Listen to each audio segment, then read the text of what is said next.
Hello everyone. Now I will talk about your Friendly Neighborhood Spider-Man comic book. We all know that an animation Marvel series is coming on Disney Plus, which is titled as Your Friendly Neighborhood Spider-Man. This is set within the MCU, but not in Secret Timeline, in an alternate reality. So Marvel has published a prequel comic that will tie with the series. The series is coming out in January 29th, and before that, four issues of this comic will be released. And I have read this comic book, so I will explain it to you so that you don't have to read it. You can just watch this video and then enjoy the series. And I don't have written any script, so I will just go with the flow. So let's start. First of all, we see that some guy is beating Spider-Man, and then Spider-Man is telling us that how we got here, and he's saying that becoming Friendly Neighborhood Spider-Man was a bad idea probably. So we are taken a few months, sorry, a few weeks earlier in front of the Midtown High School. This is the high school where Peter Parker went, and this is Peter Parker. And beside Peter Parker, we can see Nico Munro. Now, Nico Munro is another sorcerer.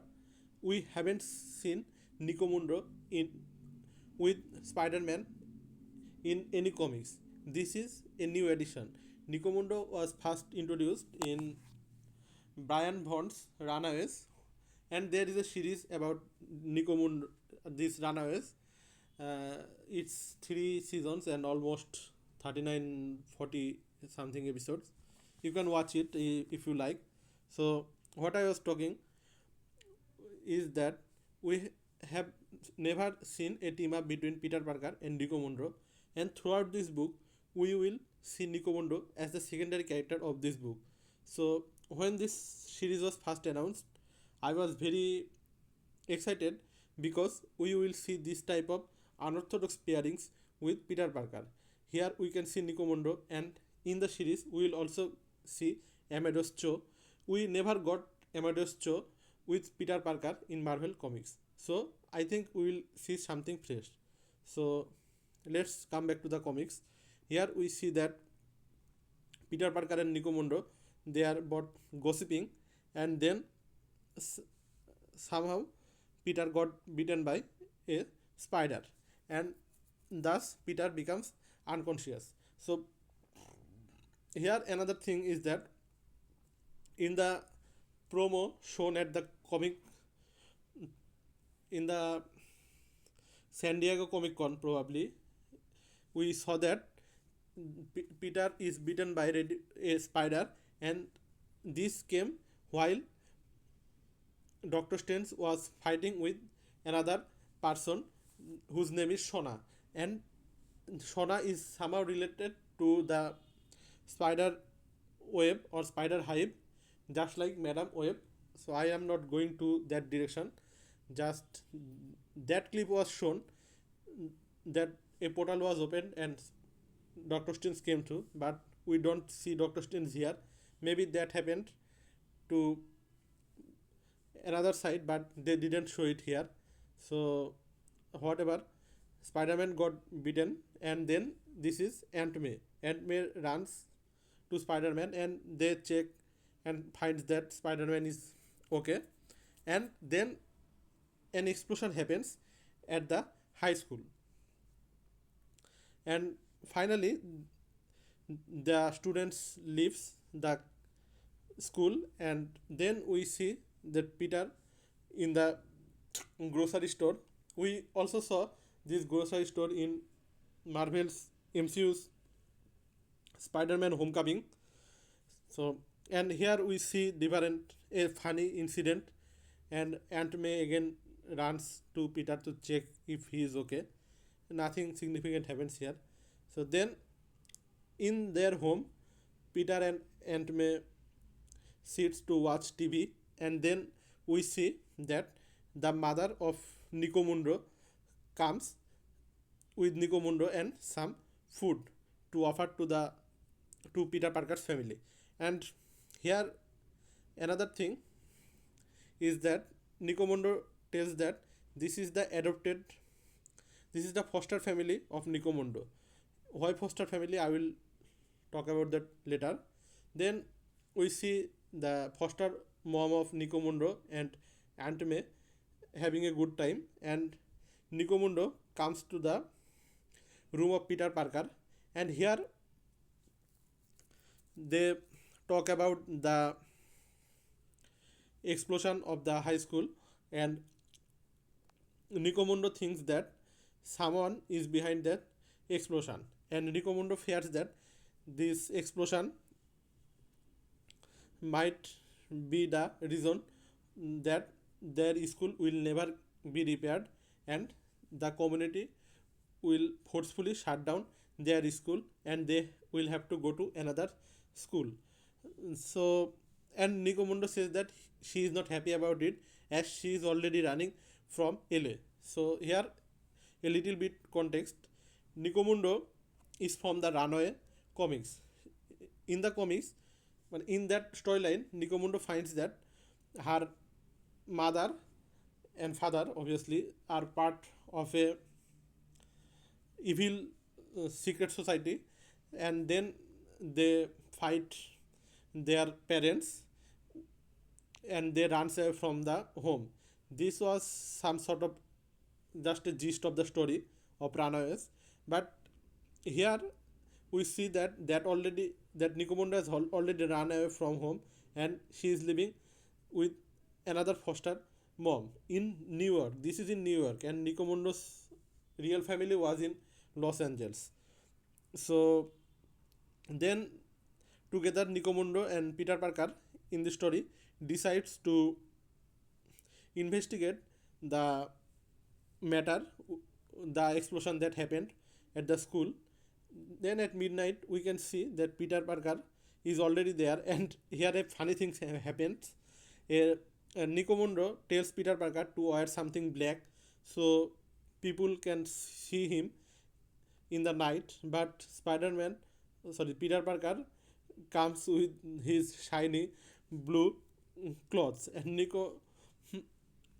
then Nicomundo here basically loves black clothes because she is obviously a sorcerer and a god girl. We will hopefully get to learn about her more in the series.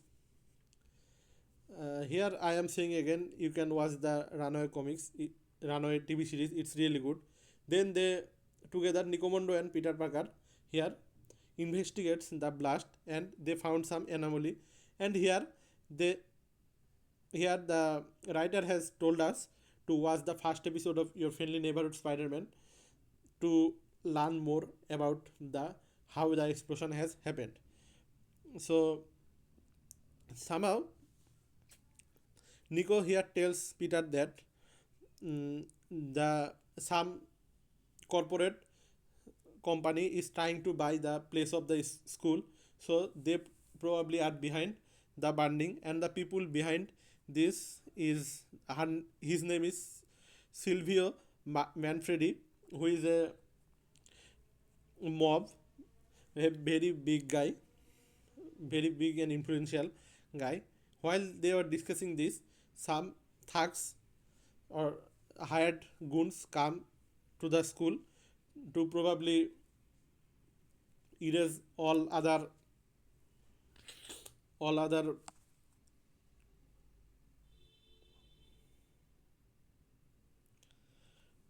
to probably erase all other things of the blast. So whatever, then the Nico and Peter tries to run, they get separated, and Nico calls 911, and people they start chasing Peter Parker, and finally Peter here breaks a chain and a lock. The people get amazed by how he could do that, but remember Peter was earlier bitten by a spider. Then Peter here unintentionally fights those goons and avoids the gunshots. And then here finally Peter runs and he can jump, or he can stand like this, or crawl like a spider. And here an important thing is that while doing this Peter mentions the name of Captain America. So it looks like that in this universe also there is an active Avengers team in play. Then Peter comes home and talks with Nico, and they thankfully they are both okay. Now together they decide that they can't go to the police, because if they go to the police there is always a corrupt cop or someone that, and finally the goons will come to them and it will be more harmful. So they decide to investigate this matter on their own. And thus, but Peter thinks that he, as Peter Parker, he can do that because it will risk the life of Aunt May. So he can take a secret identity, and he looks at the image of Captain America.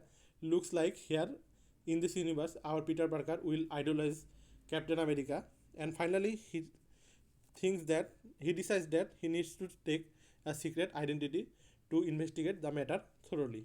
And basically here ends the basic story of first issue of the our prequel comics. Now, the next page we see the goon who fought with Peter Parker earlier in that school, and he tells his boss that the Peter Parker that the student was very strong. He had force like the Avengers. So here again the team Avengers is mentioned. So I think Avengers is very active in this universe. So now this is the mob boss, this white haired guy, and his name is uh, I